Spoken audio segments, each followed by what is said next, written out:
queridos hermanos, reciban un caluroso saludo y sean todos bienvenidos a mi escuela sabática. En esta semana estamos estudiando la lección número 9 del cuarto trimestre. El título de la lección es La Iglesia, ritos y rituales.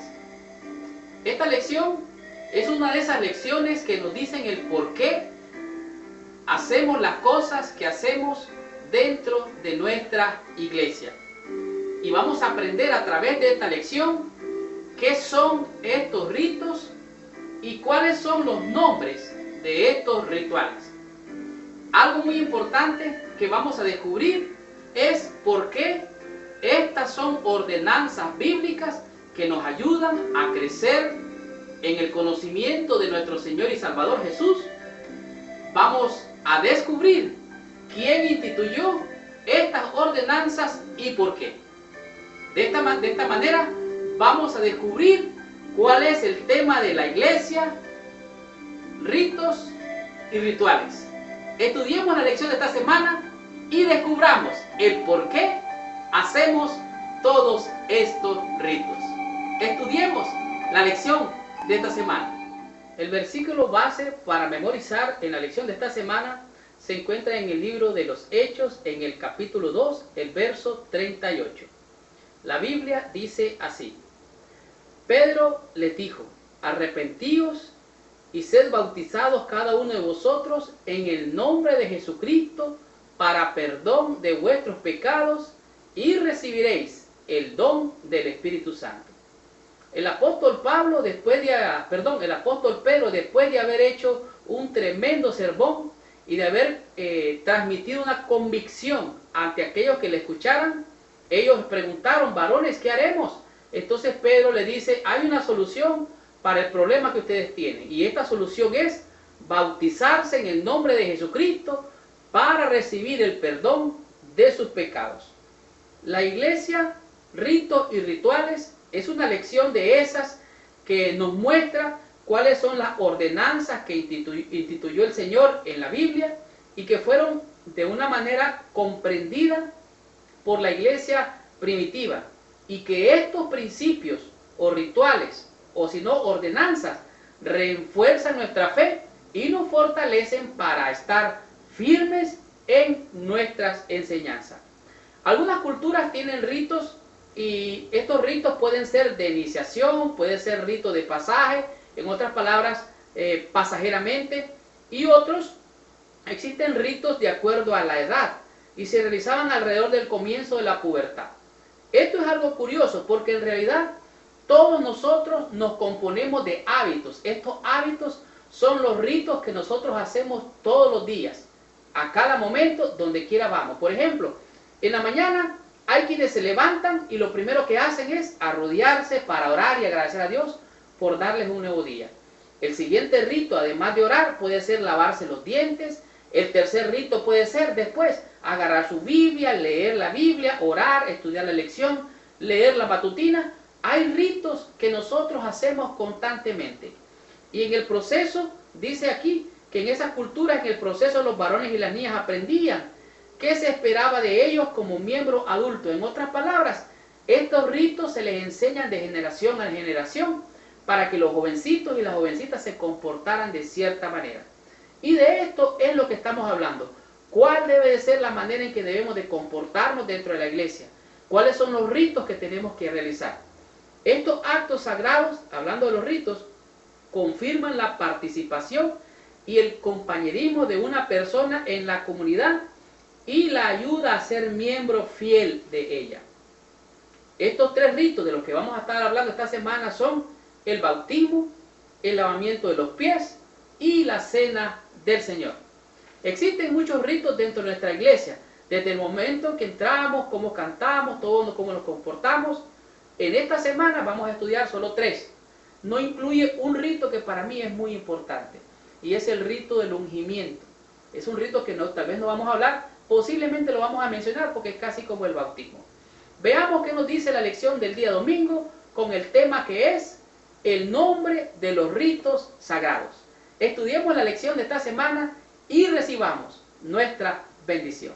Continuemos con la lección de esta semana. La lección del día domingo, su tema es el nombre de los ritos sagrados. Resulta que durante las primeras etapas de la iglesia cristiana se conocían estos ritos como misterios. Y estos ritos se les llamaban misterios porque posiblemente ellos no entendían su significado. Pero un tiempo después, estos misterios se pasaron a ser llamados sacramentos. Y un sacramento era algo así como lo que un soldado romano era como jurar lealtad a su comandante. De esta manera, el juramento de un soldado romano en el que declaraba su obediencia a las órdenes de su comandante. Con el tiempo, la idea vino a representar un acto con un poder interior invisible. Y la iglesia de la Edad Media identificó 7 actos o ritos o sacramentos básicos que se consideraban medios de difundir gracia al alma de una persona. Pero con el tiempo este término llamado como sacramento se notó como una manera inadecuada y se consideraba que estaba contaminada con la filosofía de aquel entonces. La iglesia primitiva, o en la Edad Media de la Reforma, sintieron que se necesitaba una palabra diferente y usaron la palabra ordenanza, lo cual ciertamente yo estoy de acuerdo, porque cuando Cristo dijo ir, es un comando, ir y bautizar, ir y enseñar, ir y bautizar, entonces Él está haciendo un comando. Cuando Cristo dijo, vosotros me llamáis maestro y hacéis bien, pues si yo el maestro os he lavado los pies, entonces vosotros también tenéis que lavar los pies. Ese es, de alguna manera, un comando. Cuando Cristo dice, ir y bautizar, por tanto, ir y hacer discípulos, es un comando. De tal manera que estoy totalmente de acuerdo con la manera en que se ha estructurado esta lección, porque nos está enseñando realmente el porqué, el nombre de estos ritos sagrados. Cuando Cristo dijo, ir y predicar y hacer discípulos a todas las naciones, bautizándolos en el nombre del Padre, del Hijo y del Espíritu Santo. Y cuando Él dijo, yo recibí del Señor, esto es el apóstol Pablo, dice, lo que también os he enseñado, que el Señor, la noche que fue entregado, Él hizo el rito de la Santa Cena. ¿Recuerdan ustedes? La cena pascual. Dice la elección, aunque les demos importancia a las ordenanzas, oiga bien,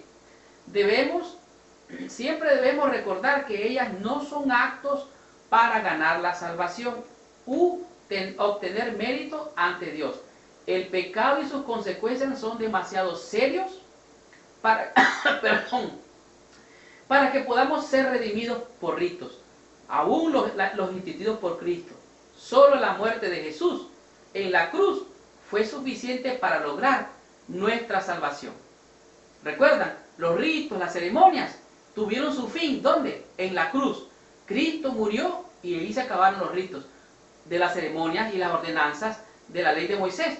Pero hay ceremonias o ordenanzas que todavía persisten. Leo en la parte intermedia de este día.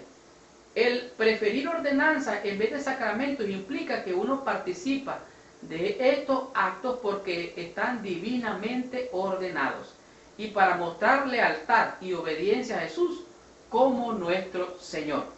Los adventistas consideramos el bautismo, el lavamiento de los pies y la cena del Señor como ordenanzas, actos que se revelan en nuestra lealtad a Cristo, son formas simbólicas de expresar nuestra fe.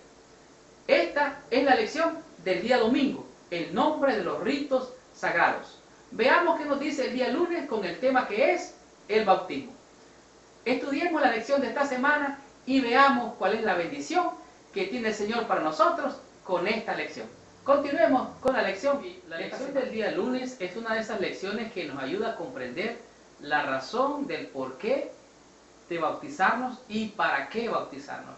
Realmente el bautismo no es otra cosa más que un testimonio público en el cual el creyente dice públicamente, yo decido ser parte de la iglesia y me uno al cuerpo de Cristo a través del bautismo. En el Nuevo Testamento describe varias imágenes de lo que significa el bautismo. De hecho, esto representa el sufrimiento, la muerte y la resurrección.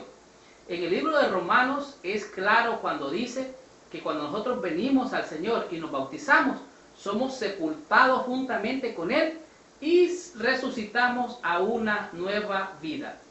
Esta nueva vida es una renuncia al estilo de vida anterior de la persona. Así, el bautismo se vincula con el arrepentimiento y el perdón de los pecados, con el nuevo nacimiento y la recepción del Espíritu Santo y con la entrada a la iglesia. Realmente, el bautismo se realizó primeramente con la iglesia primitiva, como se conoce que lo hacía Juan el Bautista. Pero con el tiempo cambió todas las cosas, la iglesia cristiana popular, y empezó a bautizar también a los niños. Con eso de las cruzadas, los hombres eran bautizados, como ustedes conocen realmente, los mandaban a la guerra y los bautizaban con un hisopo que le asperjaban agua. De hecho, la iglesia anglicana dijo lo siguiente: quien recibía el bautismo eran normalmente adultos y no los infantes, no eran los niños los que recibían el bautismo. Y debe admitirse que no hay evidencia concluyente en el Nuevo Testamento para el bautismo de los infantes o de los niños. No se debe de bautizar los niños porque ellos no tienen conciencia todavía de pecado. El bautismo significa que me arrepiento de la vida de pecado, me muero en las aguas del bautismo y resurjo para una nueva vida. Así es que el bautizar a los niños no es incluido. El bautismo excluye a los infantes como candidatos porque el bautismo bíblico requiere de fe y de arrepentimiento, además de conocer la palabra de Dios para el desarrollo de la fe. Así es que un niño no debe de ser bautizado por esa razón. Usualmente, recientemente se bautizan a los niños, porque a los niños pequeños, no digamos infantes, porque estamos hablando de niños chiquillos, niños pequeños que ya tienen conciencia. Se ha demostrado por las estadísticas que los niños que se bautizan dentro de nuestra iglesia, a temprana edad, por así decirlo, como en la adolescencia, ellos permanecen en la iglesia. Por eso recientemente se ha permitido bautizar a los jovencitos, pero no a los niños que son neonatos o criaturas que no pueden valerse por sí mismos. El bautismo como ordenanza es una indicación de un cambio interno que haya sucedido en el creyente en su experiencia con Jesús. De este modo, los candidatos para el bautismo deberían ya haber experimentado la fe en Cristo. Por lo tanto, la pregunta de quién y cuándo es bautizado llega a ser muy importante. El bautismo ciertamente es un paso para entrar oficialmente a la iglesia. Es un testimonio público. Por eso es que se realizan los votos antes del bautismo, como un testimonio público de que el creyente acepta el mensaje de salvación y se bautiza para pasar de una vida de pecado, de muerte en el agua y resucitar para una nueva vida. Así es que si morimos con Jesús, viviremos también con Él. Por eso es importante el bautismo. Veamos qué nos dice el día martes con la lección que su tema es el lavamiento de los pies. Continuamos con esta bendición, recibamos esta inspiración de esta lección y estudiemos para recibir nuestra bendición. La lección es el lavamiento de los pies. Con solo poder imaginarnos cuál era la situación en la cual se encontraban los discípulos, podemos ver la condición en la que ellos se encontraban.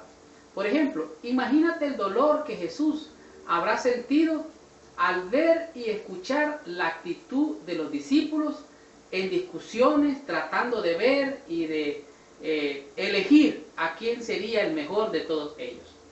La actitud de los discípulos ciertamente demostraba mucho orgullo, mucha arrogancia y nada de humildad.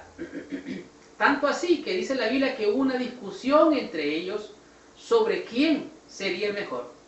Y Jesucristo escuchó su conversación y les dijo: muchachos, esto no es así como ustedes lo piensan. Los reyes y los que se señorean sobre las naciones, ellos toman esa actitud de arrogancia, de prepotencia y de superioridad. Pero entre vosotros no debe de ser así. Tanto así que dice la Biblia que Jesús les dijo: el mayor de vosotros tiene que ser como el más joven. Y el que sirve o el que dirige debe de ser como el que sirve.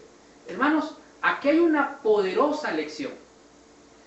Todo aquel que tiene un trabajo, que hace alguna función, está sirviendo. Entre más sirve, más le pagan. ¿Cómo así?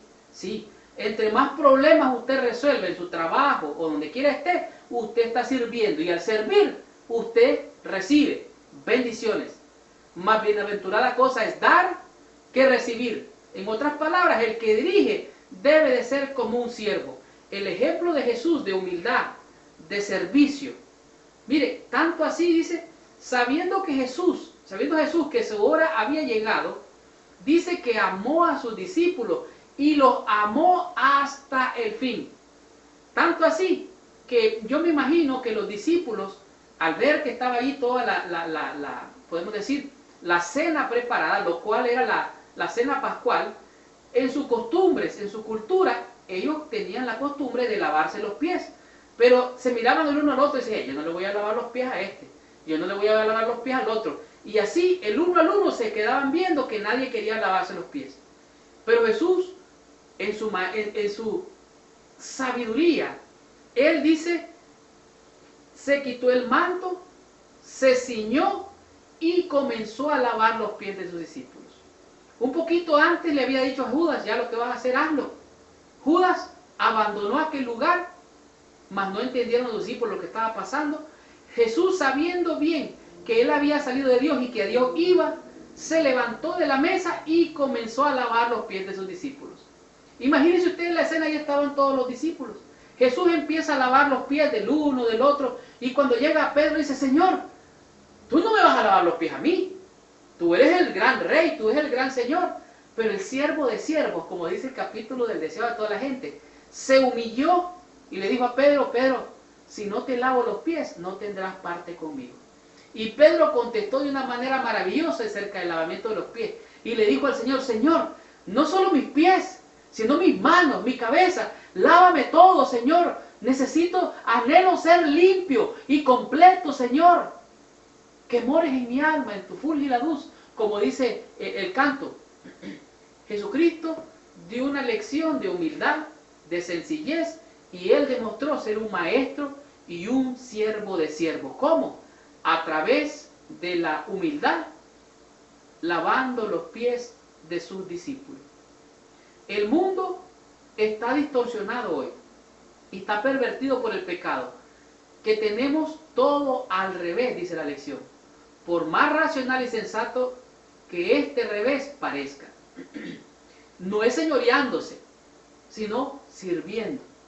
Nosotros estamos para servir, y esto es lo que nosotros debemos de cumplir. El ejemplo de nuestro maestro, un siervo de siervo, nos muestra que no es señoreándose sobre los líderes de la iglesia, no, sino humildemente, en amor y servicio, y si es posible, humillarnos hasta lavar los pies de aquellos que son nuestros hermanos de nuestra comunidad de fe. Piensa también lo que significa que el servicio del lavamiento de los pies vino antes de la cena del Señor. Oiga bien, antes de reclamar para nosotros todo lo que Cristo hizo por nosotros, cuán importante es ir a la cena del Señor con un sentido de nuestra propia humildad, bajeza y necesidad de la gracia divina. Si no fuera porque el Señor Jesús lava mi corazón día a día, yo no sé dónde estaría, yo no sé dónde estarías tú.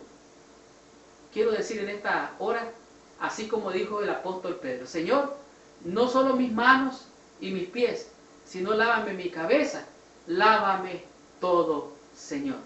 Continuemos con la lección de esta semana, veamos cuál es la bendición del día miércoles con el tema que es la cena del Señor.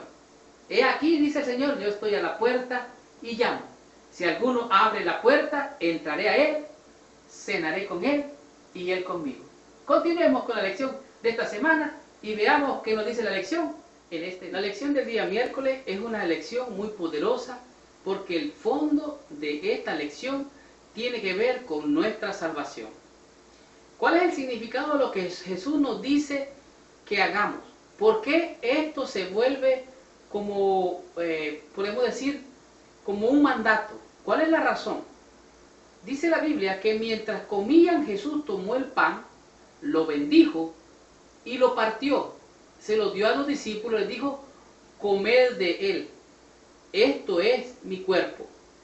Seguidamente tomó la copa, dio gracias y también les dijo a sus discípulos, bebed de ella todos. Esta es mi sangre, la sangre mía del nuevo pacto. ¿Qué es lo que está diciendo el Señor? En realidad en el antiguo habían pactos, habían ritos, habían ceremonias, como ustedes conocen que había. Pero esto es el nuevo rito, este es el nuevo pacto. El pacto que de alguna manera está haciendo el Señor con la sangre, el vino y el pan. La cena del Señor reemplaza la fiesta de la Pascua del antiguo pacto.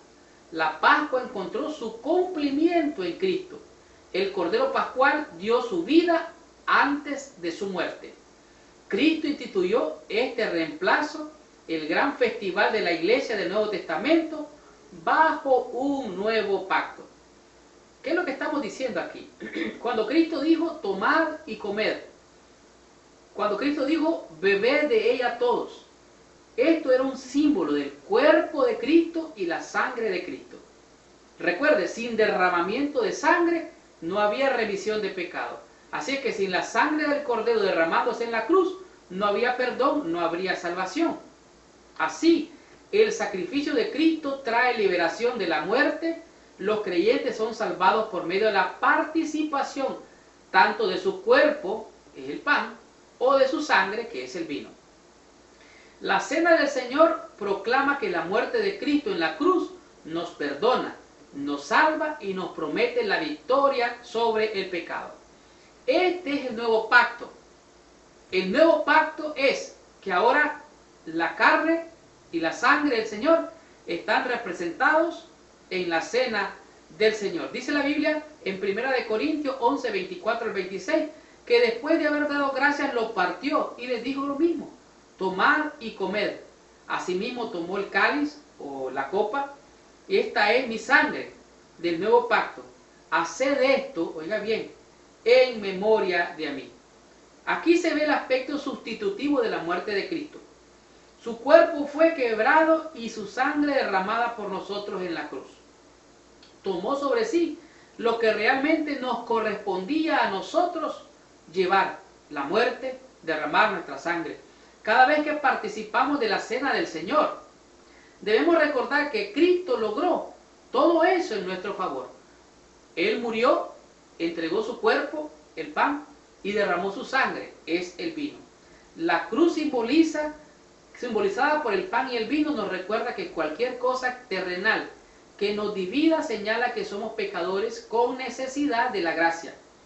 El servicio de comunión debe ayudarnos a ver nuestras obligaciones no solo para con el Señor, sino también para con nosotros o con otros hermanos. El Señor Jesús dijo, yo no beberé más de la vid, del jugo de la vid, no voy a volver a beber más con vosotros.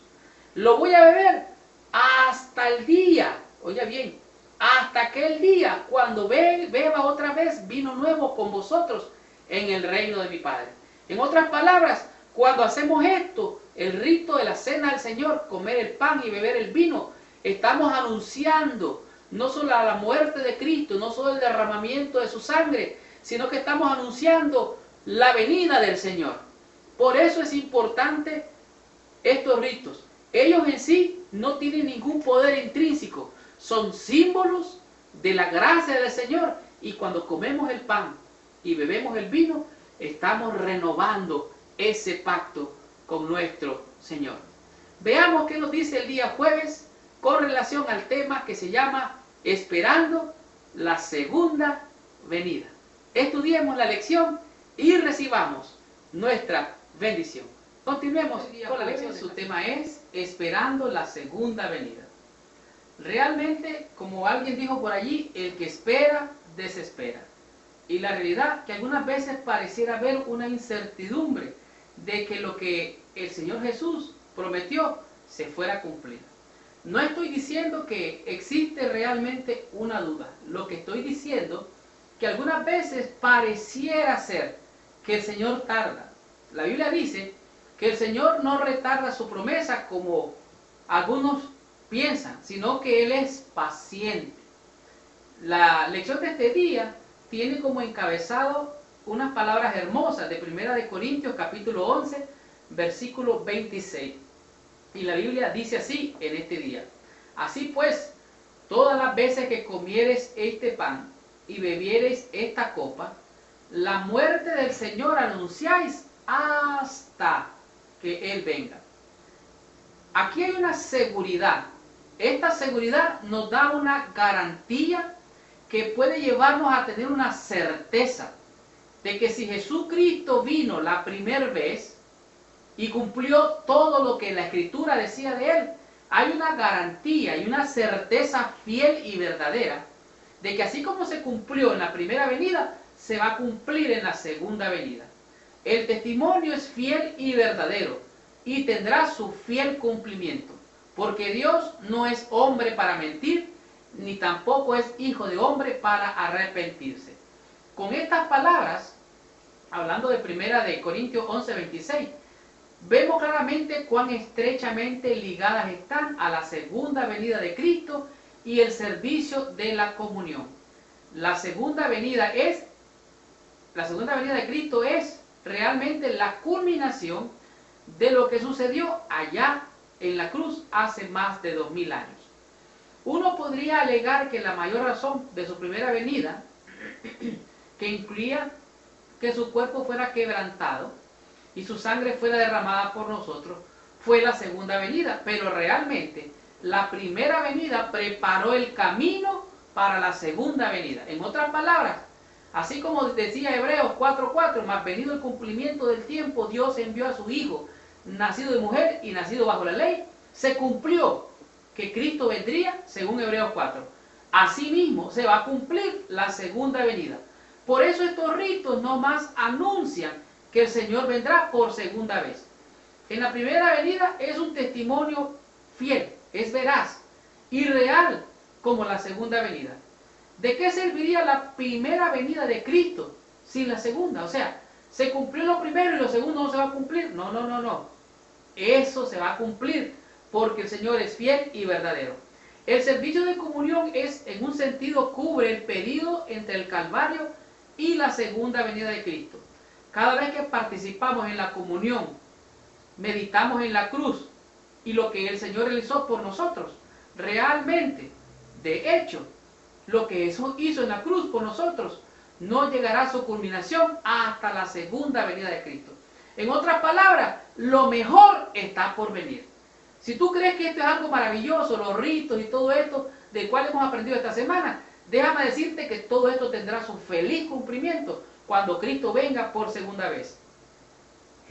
Mateo capítulo 26, versículo 29 dice, ¿qué está indicando aquí Jesús con este versículo?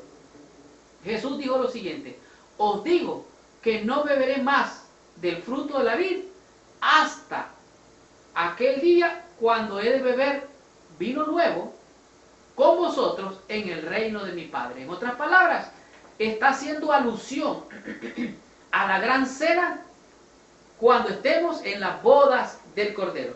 Termino con esto. Jesús nos está prometiendo que no beberá del fruto de la vid hasta que lo beba de nuevo con nosotros en el reino eterno. Cuando recordamos quién es Él es el creador del universo, esta promesa es aún más asombrosa. De este modo, además de todo lo que apunta al servicio de comunión, también nos señala la gran esperanza que nos espera en la segunda venida de Cristo. ¿Por qué en medio de todo este mundo que estamos viviendo convulsionado con tantos problemas es tan importante mirar a la cruz? Jesucristo dijo, miradme a mí y sed salvo. En Él está nuestra esperanza. Y ver lo que significa para ti o para mí en el futuro venidero. Allá no habrá más muerte, no habrá más llanto, no habrá más dolor. No habrá tinieblas, porque la luz del Cordero nos va a alumbrar. Así es que hemos de esperar a aquel que vive y reina por los siglos de los siglos. Terminemos con la lección de esta semana, leamos la conclusión y veamos cómo termina esta bendición. Continuemos con la lección de esta semana. Qué hermosa lección hemos tenido durante toda esta semana. La lección, la iglesia, ritos y rituales, nos ha demostrado la importancia de todos estos ritos que se realizan dentro de nuestra iglesia. Por ejemplo, hemos visto cómo el bautismo es un rito muy sagrado e importante. Hemos descubierto su significado y cómo debe de comprenderse cabalmente. Esto significa el bautismo, arrepentirse del pecado e iniciar una nueva vida en Cristo. Como dijimos, somos sepultados en el agua y salimos a una nueva vida. ¿Y qué diremos del rito de la humildad? El rito de la humildad es muy importante porque eso nos ayuda a aprender a desprendernos de nuestro orgullo carnal y terrenal y aprender del maestro de maestros, del siervo de siervos, aprender de él que él es manso y humilde de corazón y en amor y servicio servir a la humanidad con corazones sinceros para demostrar que el amor de Cristo vive en nosotros. ¿Y qué diremos de la Pascua? La Pascua señalaba hacia la liberación de los hijos de Israel. El Cordero, quien era Cristo, el Cordero de Dios, muerto para la redención del hombre caído, y la sangre asperjada sobre los posteles de las puertas prefiguraba la sangre expiatoria de Cristo y también la dependencia continua del hombre pecador. Los méritos de esa sangre para estar seguros de no caer bajo el poder de Satanás para la redención final. La iglesia, ritos y rituales, nos enseñó 5 conceptos poderosos, los cuales hoy podemos entender. Vimos cuáles eran los nombres de esos ritos: el bautismo, la Santa Cena y el ritual de lavarnos los pies, o el rito de la humildad, como le conocemos nosotros. También vimos lo que es el bautismo y por qué la importancia de morir a la vieja vida y salir de nueva vida para vivir la vida como cristianos. ¿Qué diremos del lavamiento de los pies? La experiencia del apóstol Pedro cuando dijo: Señor, no solo lava mis manos, sino mis pies, mi cabeza, lávame todo, Señor. Es necesario, porque si no somos lavados con el Señor, no tendremos parte con Él en el reino. ¿Y qué diremos de la cena del Señor? Comer el pan, beber el vino, que son representantes del cuerpo y la sangre de nuestro Señor Jesucristo. Y como dijo Él: así pues, todas las veces que comieres de este pan y bebieres de esta copa, la muerte del Señor anunciáis hasta que Él venga. Y como Él dijo: no comeré o no beberé más del fruto de esta vid hasta que beba nuevamente vino nuevo con vosotros en el reino de mi Padre. Esta fue la lección número 9 de este trimestre. La próxima semana vamos a estar estudiando la lección número 10 y su título es La Ley y el Evangelio. Gracias por visitar el canal de mi escuela sabática. Los espero la próxima semana con esta tremenda bendición. Nos vemos. Les habló su hermano y su amigo Marlon García. Que el Señor les bendiga y hasta la próxima semana.